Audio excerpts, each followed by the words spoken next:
tới đợi em mang theo cái vô shop em stir tại mình chứ thế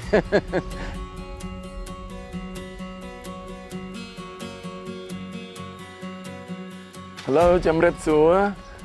ខ្ញុំឈ្មោះ Thomas D Johnson ខ្ញុំជាបេសកជន missionary ហើយលោកបច្ចេកបណ្ឌិតហើយខ្ញុំនិងគ្រួសារខ្ញុំរស់នៅក្នុងប្រទេសកម្ពុជាអស់25ឆ្នាំតាំងពីសប្តាហ៍មុនហើយខ្ញុំរងចាំទិញផ្ទះបានជួលផ្ទះ11ដង11 12ដងថ្ងៃនេះអស្ចារ្យប្រែផ្ទះផ្ទះផ្ទាល់ខ្លួនហើយខ្ញុំអរគុណ Mr. William ដែលដោះស្រាយហើយជួយយើងឲ្យរកហើយទិញផ្ទះមួយស្អាត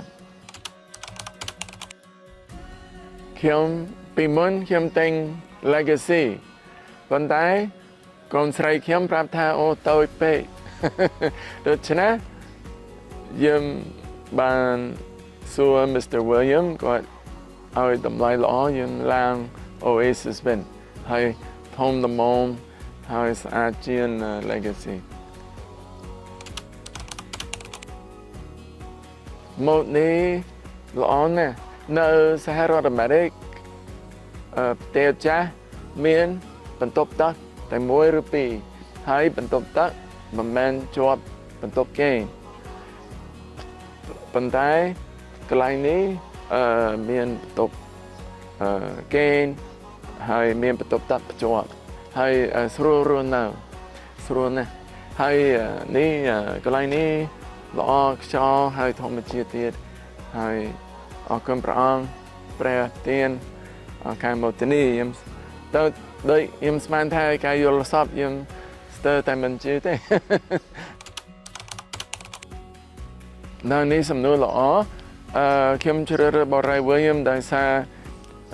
យើងត្រូវការវេលាដោយឡែកហើយកូនស្រីខ្ញុំលេង piano គាត់ជាអ្នកលេង piano ល្អមែនតើធ្លាប់ប្រកួតប្រជែងជាមួយអ្នកលេង piano ផ្សេងនៅសៀមរាបហើយខ្ញុំផ្លុំត្រាយពេលដែលជួបផ្ទះជាធម្មតាភ្ជាប់ Twin Villa ភ្ជាប់ជាមួយអ្នកជិះខាងមិនឲ្យផ្លុំត្រេសំទៅពេលដែលផ្លុំត្រាយរំខានដូច្នេះ